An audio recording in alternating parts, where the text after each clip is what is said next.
A lot of times you see somebody who's trying to run a business, but they don't know a lot about franchising. We brought in that franchising background. We knew what we needed to get fixed. We knew about fixing the foundation. We knew we had to nail it before we scaled it. And we really tried to build a brand the smart way. We've tried to grow appropriately to ensure we had the right performance for our franchisees before we really turned on the faucet for significant growth. It's critical to reverse engineer success. Your focus needs to be on your franchisees, their operations, their top line revenues. And today we're going to have a great conversation.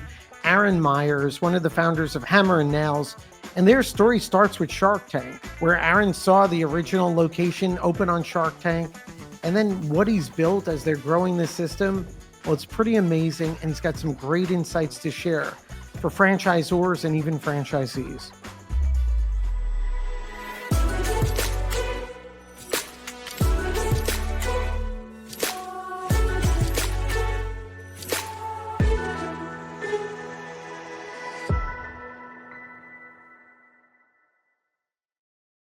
Aaron, I'm looking forward to the conversation.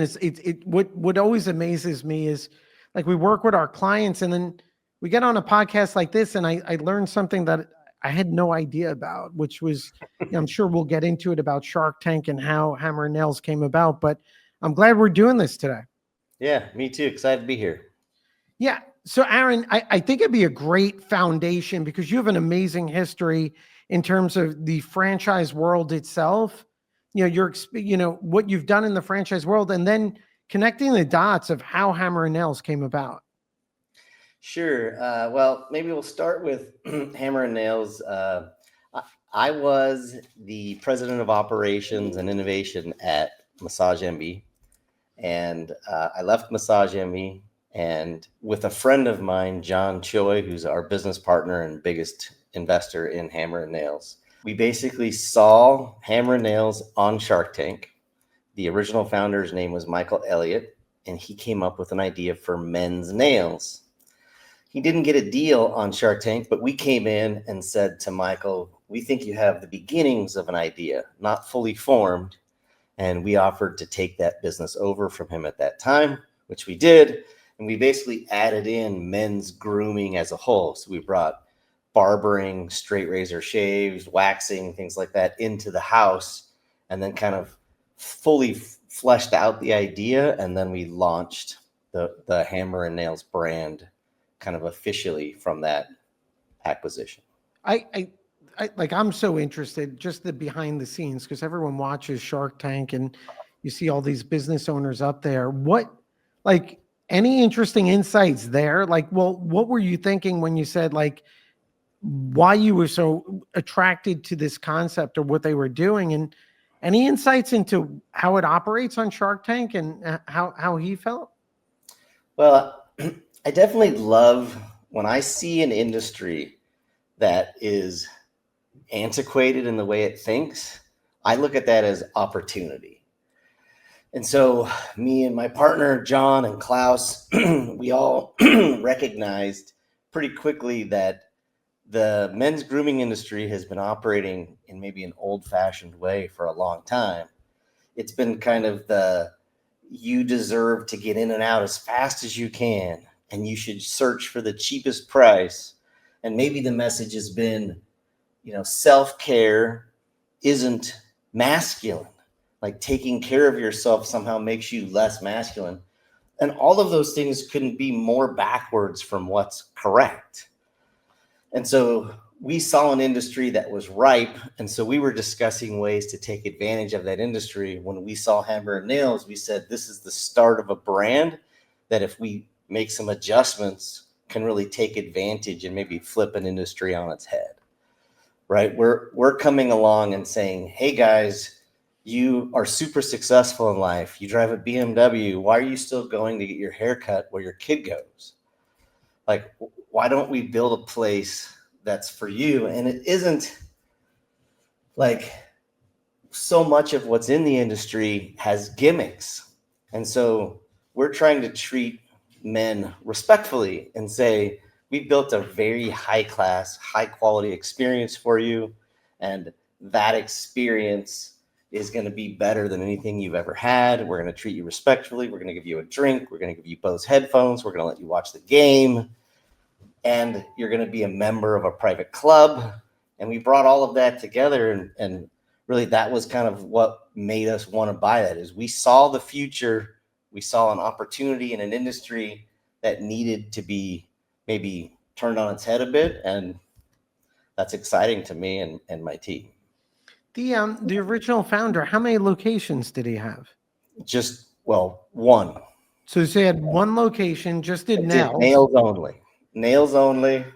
And we bought out the whole concept, the whole brand from Michael. He's not involved with the brand. Great guy, super smart. He writes movie scripts. So he's released many movies. He's not a business person. He had a cool idea, and we kind of took it and then morphed it into what the brand. So you guys have a conversation. I guess you go fly there, go see his location. Yep. And then you reinvent and basically create a category here.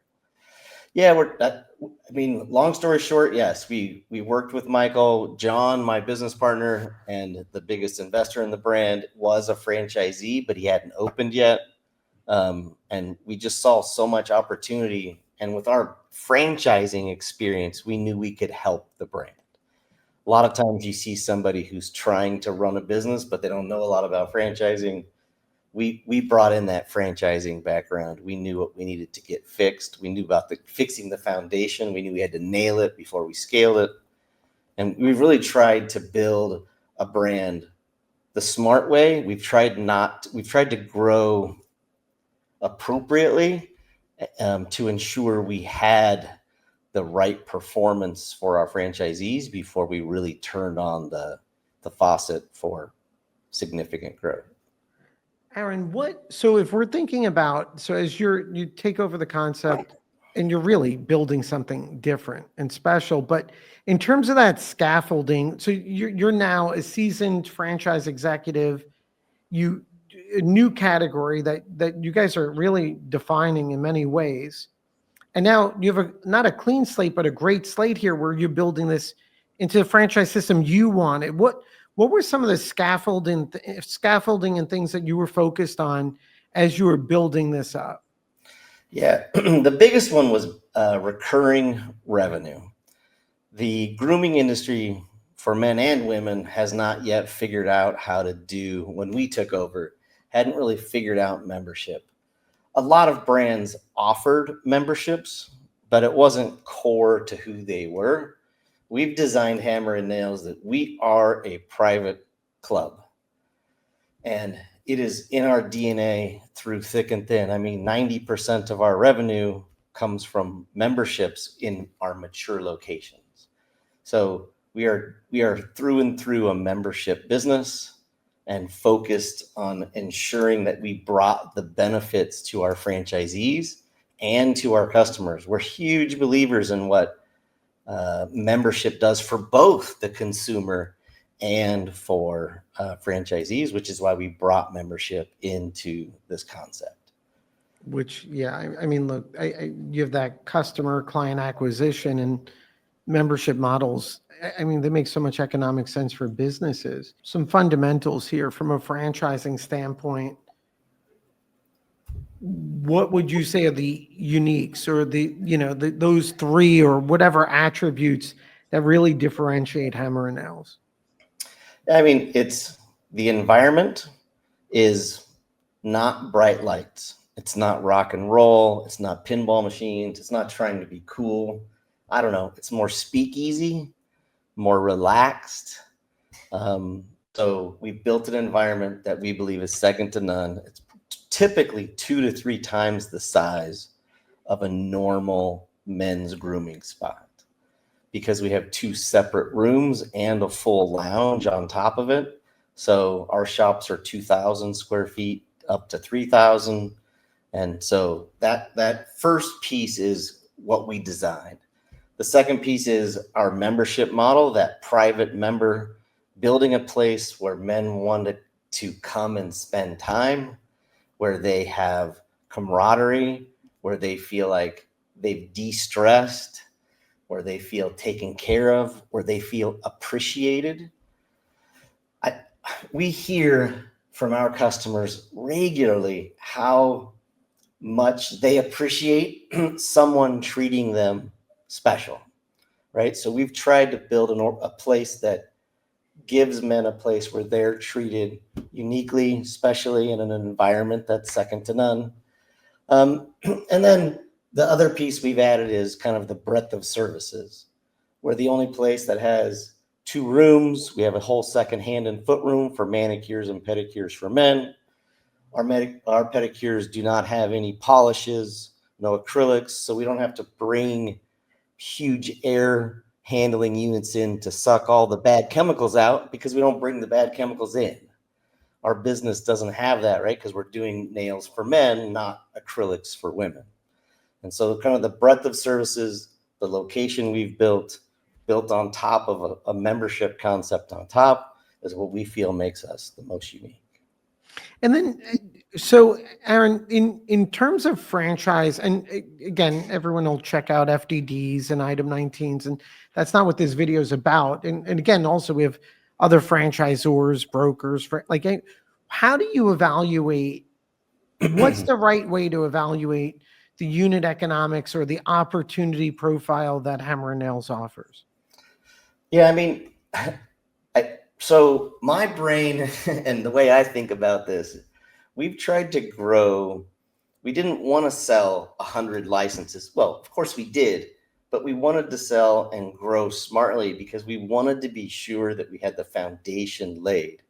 And so we've worked hard to build a concept that delivers the right experience for our franchisees. An example of that is, we thought we had the brand nailed, but it was taking a little too long for our franchisees to break even. And our item 19 showed our revenue ramp was a little slower than we wanted. So we built in pre-sales. And we didn't just build in pre-sales, like we built a fully automatic, AI enhanced pre-sale process, because our franchisees, we want them to open with 200 plus members the day they open. So that took us an entire year to kind of work on that and perfect that. And we brought that into the concept. So we've gotten to a place now where our item 19 will show some, very strong numbers, some of the strongest you'll see in the grooming business. So I encourage people to go check out and compare our revenue to other grooming concepts, and you'll see that we're significantly higher than the majority of the people in this industry, because we've spent so much time crafting a franchisee experience that we know that if we get it right, that they'll build number 2, that they'll build number 3, that they'll build number 4. We've focused all of our energy in ensuring that we're delivering what we convey is going to happen for you if you follow our model, if you follow our process. When you look at, based on your experience and your experience Hammer & Nails and in the franchise industry itself, and it doesn't have to apply to your industry, when you see franchisors going off track or missing the mark, and you notice it, or I don't know what are the issues you're identifying where, gee, if they didn't do that, or maybe they were too early or should have focused on something else? Yeah, I mean, there's a difference between having a concept that's profitable for you, the owner, and a concept that the average franchisee can succeed with. Those are 2 very different things. And I see franchisors get off the rails because they convey, you're all going to have the same skill set as me. You're all going to have the same experience as me, the same background. So they talk about other people doing what they've done. And I see that as a mistake, because what matters is your franchisees. Can the average franchisee who's never run a business before, that's never been out of corporate America, someone like that, can they join your brand? And is the system built in a way that allows that person to be successful? I see franchisors getting off track when they haven't yet shown that, or they haven't yet gotten to a place where their franchisees are delighted, and yet they're experts at sales and selling 100 licenses or 200 or 300, but the foundation is wrong. And I think it's a problem that franchising has to get better at. We have to find a way to make sure that franchisees are receiving what they've been talked to about, that their experience matches what they're being sold. Yeah, I love that your focus is on that, the franchisee perspective versus, and I get frustrated. Sometimes I'll be on LinkedIn, I'll see a particular franchise founder who keeps just telling his story and how great he is. I'm like, please focus on your franchisees and not like no one like, and he's like, he thinks he's still the avatar, but like if all these franchisees, you need to be telling their story and also reflecting on their journey, which it feels so frustrating for me. And I do think there's too many new franchisors that no one's having an honest conversation with them about, you could have a successful business, but that doesn't mean it'll be a successful franchise, right? And that's a frustration. Right.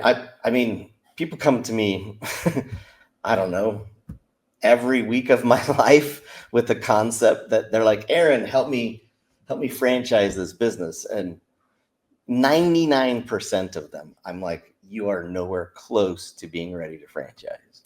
People think that franchising is easy. It is anything but easy. It's a humbling business. But what I encourage anybody who's thinking about franchising is you've got to nail it so that somebody who doesn't know your business can step in and deliver similar results. It can't win because you're brilliant. I have lots of people that I meet that are brilliant operators, brilliant business people, but they don't have a process or a system built to help take that brand, that business to the next level. And that is what I think makes a business franchisable. Like, it has to be successful for normal. And now I'm not saying everybody has to be Bill Gates, but you should be able to, succeed with a pretty good operator. You don't have to have only rock stars need apply. Then I don't think you're ready for franchising if you can't help somebody that is new to franchising succeed. Yeah, and I think it's critical to over-index on that point, right? And be paranoid about it of, hey, let's assume they're not going to have the success we have. How do we increase the odds and increase the support?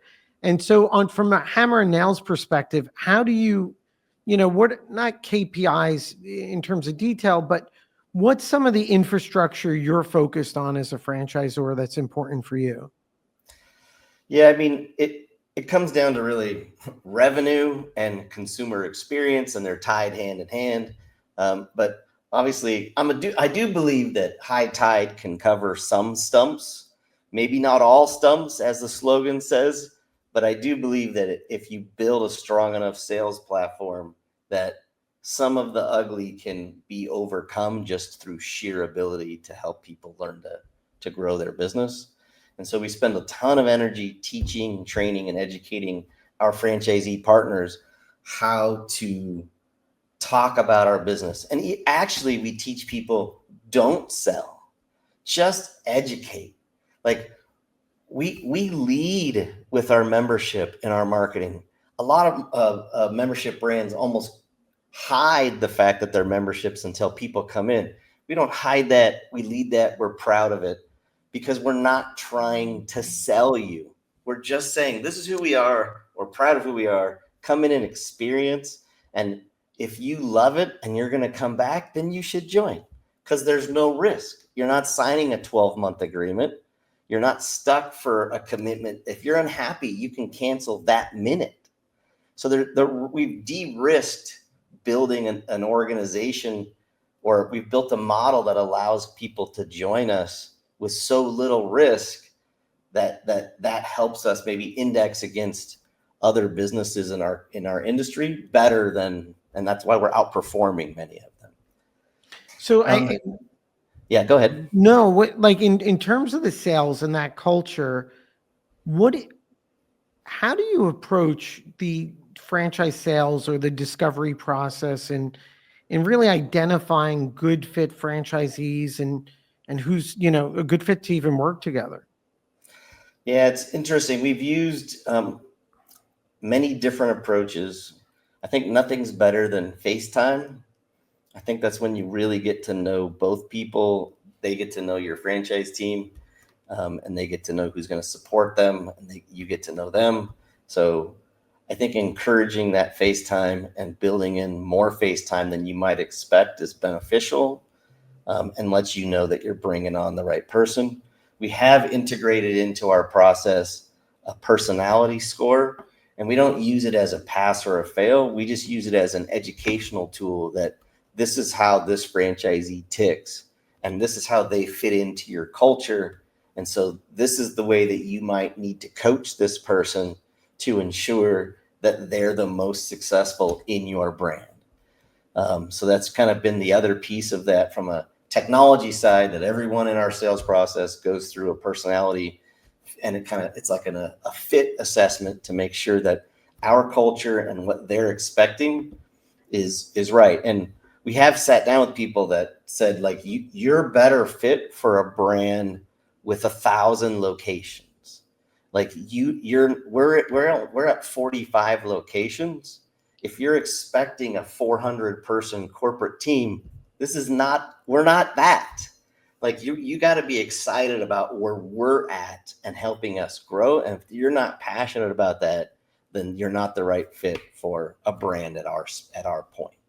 Now we're growing our corporate support, but it's just different, right? When I was at Massage Envy, we had 1,000 locations. Our corporate team is very different than what a 45 location franchise is at. Well, I mean, it's exciting too. I mean, opportunities, territories, markets. Aaron, when you gauge internally, you reflect on the journey so far, how does it make you feel when you're judging, hey, this is where we started, watching Shark Tank, and we're building out this brand and we're leading in many ways. Like, how do you reflect on that? It's pretty emotional, to be honest, to think about this. Like, franchising has been incredibly humbling. And franchising at the top of this brand from one location to where we're at, we're going to be, I don't know, somewhere at 75 plus 80 locations by the end of the year. It's been an incredible ride. I just feel grateful, but I'm actually thinking about, I've never thought about, as I get older, I think about legacy, and I'm building something with my team, with my franchisees. We're all together building something that's going to stand the test of time. We're going to be a massive nationwide brand, and I just feel fortunate and thankful to have this opportunity. I truly enjoy helping franchisees be wildly successful. It's so fun to see people succeed on their own when they bet on themselves.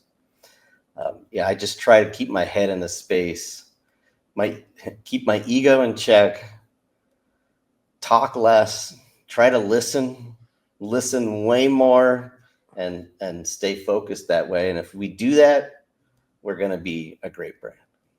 I love that you had to hold back your emotion there. Which is, there's no question. Totally building something that you put your love into. I mean, I wear our brand 7 days a week.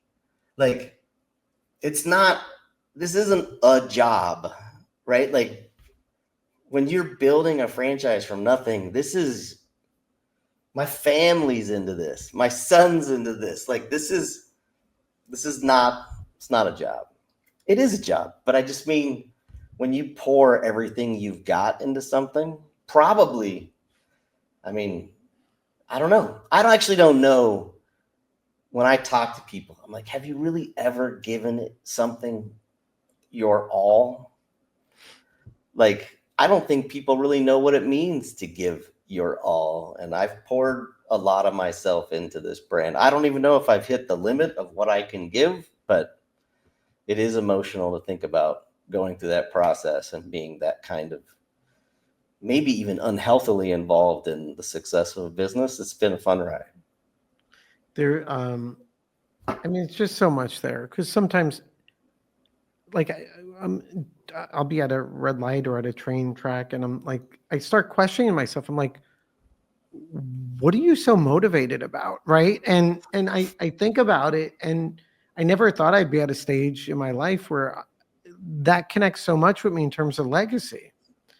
Right. And it just, I never thought, I'm like, oh, like, I guess you always think as you're younger, like, oh, that's just something that, it'll never, I don't know, come on my radar, but it does. And then even you mentioned your son, and it's so funny to think about, especially for you as a franchisor, you know, I feel like a lot of what I do is just to subtly influence my sons who are, in their 20s now, right? And it's like that subtle impact to, and have that influence there. And then not only that, you're doing that for your franchisees, and unknowing to you, or maybe knowing, as your franchisees go on their journey, their sons or daughters are taking notice. And I do think that's where the legacy comes in, whether you get to 100 units or, no matter what, it doesn't matter, right? No, no matter if you're in franchising, you're amazing.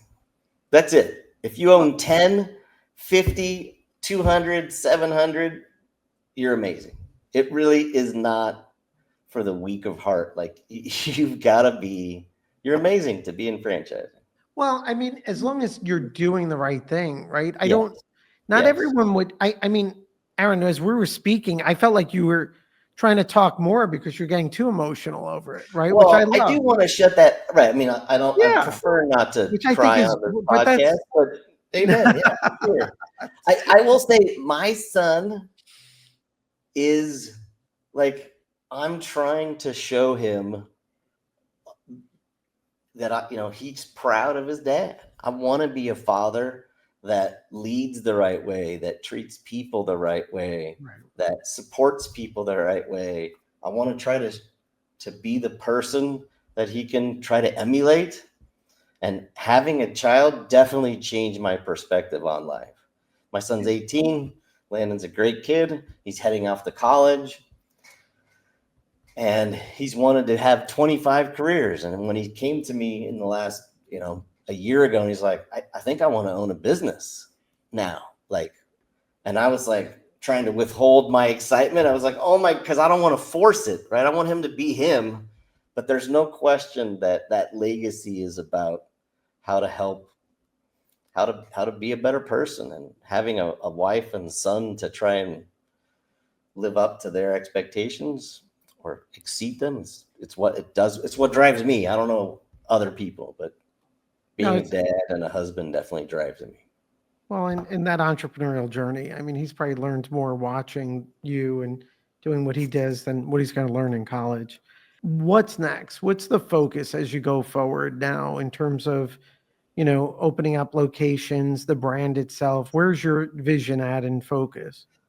Yeah, trying to refine and improve, and never be happy that we've done enough so that our brand is maybe easy to do business with, not for consumers. Of course, that's the focus. Again, it's about, can our franchisees join our brand, and can they be successful? And is that pathway to success as easy as we know how to make it?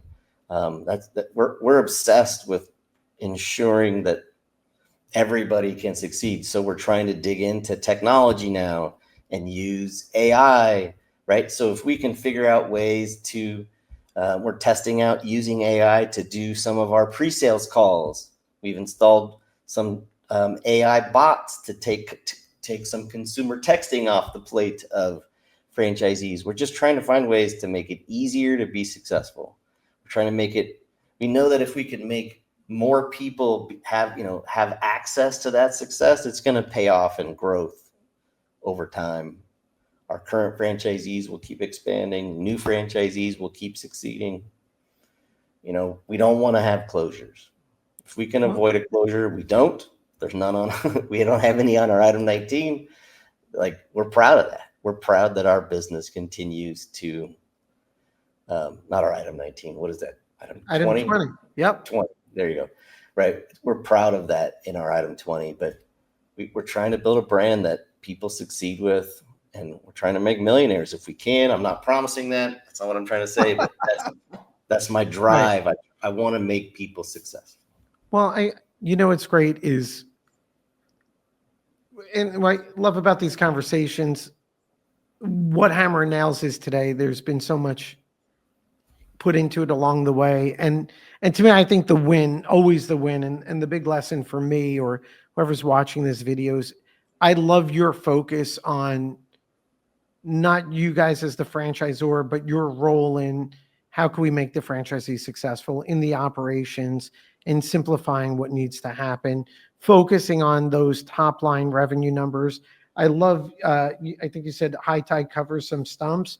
I love that, right? Because you don't have that revenue and you're not focused on those systems to generate it. You could do everything right, but I never even, I love that.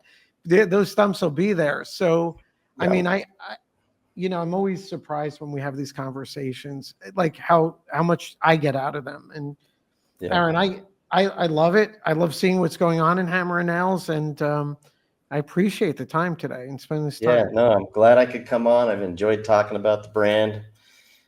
So yeah, our thanks for having me on. Yeah, Aaron, thank you. Thanks.